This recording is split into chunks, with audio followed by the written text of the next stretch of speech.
मुंबई से सटे थाने से एक तरफा प्यार की खौफनाक कहानी सामने आई है।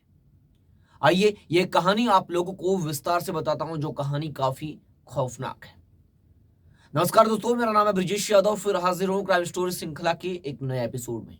आज बात एक ऐसे क्राइम स्टोरी की करूंगा, यानी एक ऐसे क्राइम केस की करूंगा जो अपने आप में एक हैरान कर देने वाला है, जो मुंबई से सटे थाने का है। और जो महीना चल रहा है अप्रैल, और इसी अप्रैल के महीने का ये केस भी है।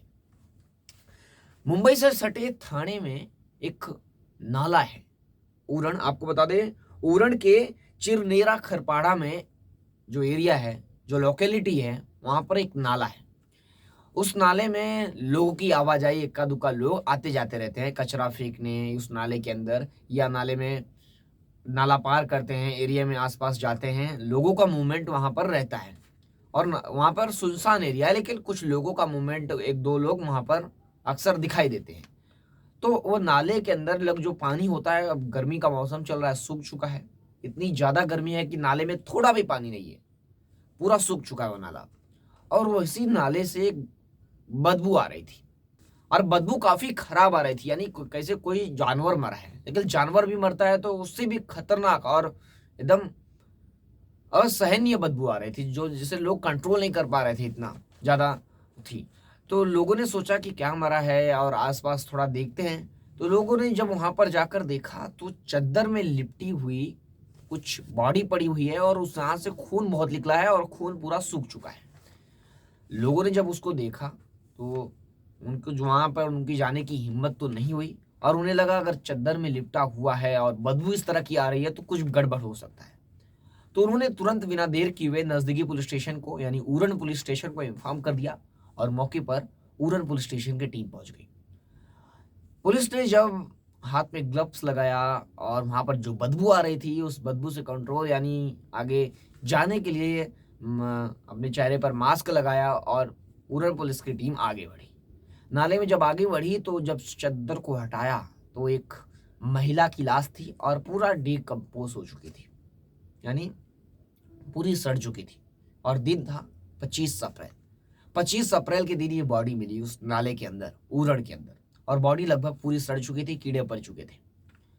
अब ये महिला कौन है, और उसने क्या किया था, और इसे किसने मारा, उसका मकसद क्या था इस महिला के पीछे मारने का, ये सारे सवाल पुलिस के सामने खड़े थे, उरण पुलिस के सामने। अब ये महिला, सबसे बड़ा सवाल ये था कि ये महिला है कौन, और ये महिला थाने की है या बाहर के आसपास के इलाकों की है, ये भी पता करना पुलिस के सामने एक बहुत बड़ा चैलेंज था। महिला पुलिस आसपास चेक करती है, और पुलिस महिला की बॉडी की अच्छे से तलाशी लेती है। तो महिला के पास से कोई डॉक्यूमेंट तो नहीं मिलता है, ना कोई मोबाइल मिलता है कि पता चले कि ये महिला है कौन। तो पुलिस धीरे धीरे इस केस में इन्वेस्टिगेट करती है, और जो बॉडी है उसे पोस्टमार्टम के लिए भेज देती है। अब पोस्टमार्टम के लिए भेज देती है तो पुलिस के सामने सबसे बड़ा सवाल ये था कि महिला कौन है, ये पता करना। जब तक ये नहीं पता चलेगा तब तक पुलिस इस केस में आगे नहीं बढ़ सकती, यानी कोई बड़ी लीड हाथ पुलिस को नहीं लग सकती। तो पुलिस ने क्या किया कि अगर ये महिला मरी है तो इसके परिवार वालों, यानी जो इसके घर परिवार या जो भी इसके सदस्य हैं, जो भी इसे जानते पहचानते हैं, वो लोगों ने जरूर कोई मिसिंग कंप्लेन दर्ज कराया होगा, यानी कंप्लेन दर्ज कराया होगा। ये महिला कई दिनों से गायब है, यानी यहाँ सड़ चुकी है बॉडी, यानी महिला को कई दिनों पहले मारकर यहाँ फेंका गया है, तब यह बॉडी अभी तक सड़ चुकी है। तो यानी कई दिनों से महिला लापता होगी, इसके घर परिवार वाले खोज भी रहे होंगे, और पुलिस स्टेशन में मामला भी दर्ज करा सकते हैं। अब पुलिस के सामने ये भी एक रास्ता था कि मिसिंग कंप्लेन खोजा जाए, और पुलिस के सामने दूसरा ये रास्ता था कि आसपास सीसीटीवी देखा जाए। लेकिन उस नाले के आसपास कोई सीसीटीवी नहीं था, तो पुलिस के हाथ यहाँ पर भी खाली थे। अब पुलिस इस केस में क्या करती है, आसपास के सारे पुलिस स्टेशनों को इन्फॉर्म करती है, और इस महिला की फोटो और कपड़े जो भी एविडेंस के रूप में कलेक्ट की है, कपड़े, ड्रेस, जो भी निशानी है, वैसे बॉडी सड़ चुकी है, पहचानना भी मुश्किल है, पोस्टमार्टम के लिए भेज दिया गया है। तो आसपास के सारे पुलिस स्टेशनों में संपर्क किया जाता है कि अगर किसी महिला की मिसिंग कंप्लेन दर्ज है तो इन्फॉर्म किया जाए या रिपोर्ट हमें दी जाए। तो उरण पुलिस स्टेशन की टीम ये तो पुलिस स्टेशनों को इत्तला दे चुकी थी कि यहाँ एक महिला की बॉडी मिली है, कोई मिसिंग कंप्लेन हो तो बताएं। कुछ घंटों बाद मानखुद पुलिस स्टेशन ने एक रिपोर्ट दी, और उसमें बताया कि एक महिला 18 19 तारीख से लापता है, यानी 18-19 तारीख की रात से लापता है, उसकी मिसिंग कंप्लेन आई है और वो महिला अभी तक मिली नहीं है। अब पुलिस के सामने एक अंदेशा था कि कहीं ये बॉडी जो मिली है नाले के अंदर, ये बॉडी कहीं उस महिला की तो नहीं है जो गायब हुई है। और वो महिला का नाम आपको बता दें, महिला का ओरिजिनल नाम तो आप लोगों को नहीं बता रहा हूँ, लेकिन एज्यूम करते हैं वो महिला का नाम सोनी था। अब वो सोनी नाम की महिला की बॉडी यहाँ पर मिली है और उसकी मिसिंग कंप्लेन भी दर्ज है। ये कंफर्म करना है कि क्या बॉडी सही में उस महिला की है। तो पुलिस ने जो बॉडी है उसका डीएनए किया और किसी तरह टेक्निकल एविडेंस के आधार पर और कुछ एविडेंस जो भी कपड़े हैं, जो भी सबूत मिले हैं, जो भी निशानी मिली है, उसके जरिए पुलिस कंफर्म करती है कि बॉडी उस महिला की है, यानी जो सोनी जिसका मिसिंग कंप्लेन दर्ज हुआ है मानखुद पुलिस स्टेशन में, और उसकी बॉडी ऊरन पुलिस स्टेशन के अंदर मिलती है एक नाले के अंदर, और वो भी चद्दर में लिपटी हुई। अब पुलिस के सामने सबसे बड़ा सवाल अब ये था कि अब आखिर ये महिला को किसने मारा। मानखुर्द की रहने वाली महिला पुलिस स्टेशन की हद में, वो आकर ऊरन पुलिस स्टेशन की हद में मरी है, तो या मारा गया है, उसको मारकर फेंका गया है, तो इसके पीछे कोई बड़ी मकसद, यानी कोई बड़ा मकसद हो सकता है और कातिल काफ़ी प्री प्लान था, प्री प्लान के तहत इसकी हत्या की गई है। अब पुलिस ने क्या किया, टेक्निकल एविडेंस और सारे आधार पर पुलिस अपने मुखबिरों को एक्टिव करती है, आसपास के क्षेत्रों में जगह जगह लोगों का स्टेटमेंट, और पुलिस ने सभी लोगों का स्टेटमेंट दर्ज कर ली। तभी मुखबिरों द्वारा पुलिस को एक बड़ी सूचना मिली, जो ये महिला है सोनी, वो एक टैक्सी ड्राइवर से प्यार करती है। आपको बता दें, टैक्सी ड्राइवर से प्यार करती है जो मानपाड़ा का रहने वाला है। एक मानपाड़ा का टैक्सी ड्राइवर है और जिसका नाम महेश है। ये भी नाम एज्यूम किया गया है, ये ओरिजिनल नाम नहीं है। आप लोगों को बता दूं, जो भी इस स्टोरी में, जो इस केस में नाम यूज़ किया जा रहा है, वो नाम सिर्फ इमेजिन करने के लिए और एज्यूम किया गया है, यानी ये नाम ओरिजिनल नहीं है। आपको बता दें, जो महेश है, जो टैक्सी ड्राइवर, उससे जो सोनी नाम की महिला है जिसकी लाश मिली है नाले में, वो प्यार करती थी। ये पुलिस के सामने एक बहुत बड़ा जानकारी हाथ लगी थी, यानी बहुत बड़ी जानकारी हाथ लगी थी, और पुलिस इसी राह पर अब केस में आगे बढ़ती है। यानी ये जो बड़ी जानकारी है, अब उस टैक्सी ड्राइवर की तलाश में पुलिस जुड़ जाती है। ये जो टैक्सी ड्राइवर है, ये हरदम उस महिला के संपर्क में रहता था कि ये कुछ बड़ी जानकारी या कुछ बता सकता है।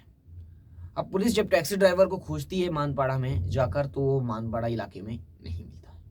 तो पुलिस का जो शक होता है, जो संदेह था, वो और गहरा हो जाता है और कठोर हो जाता है कि कहीं इसका हाथ तो नहीं, और ये क्योंकि घर पर भी उपलब्ध नहीं था और इसे भी पता चल चुका था कि लगता है कि पुलिस इसके पीछे पड़ चुकी है।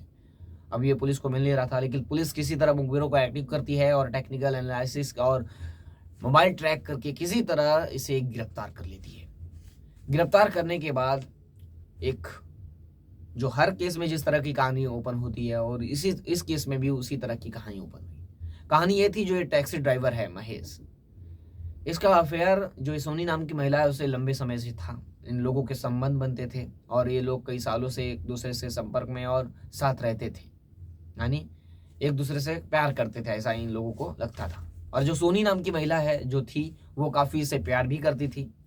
आपको बता दें, और जो महेश है, और ये लोग हरदम संबंध बनाते थे और साथ में रहते थे, घूमने जाते थे वगैरह वगैरह, लोगों का चलता रहता था। लेकिन क्या होता है कि जो सोनी नाम की महिला है, वो अचानक जो महेश के ऊपर दबाव डालने लगती है, जो टैक्सी ड्राइवर महेश है उसके ऊपर दबाव डालने लगती है कि मुझे अब शादी करनी है, कब तक ऐसे रहेंगे।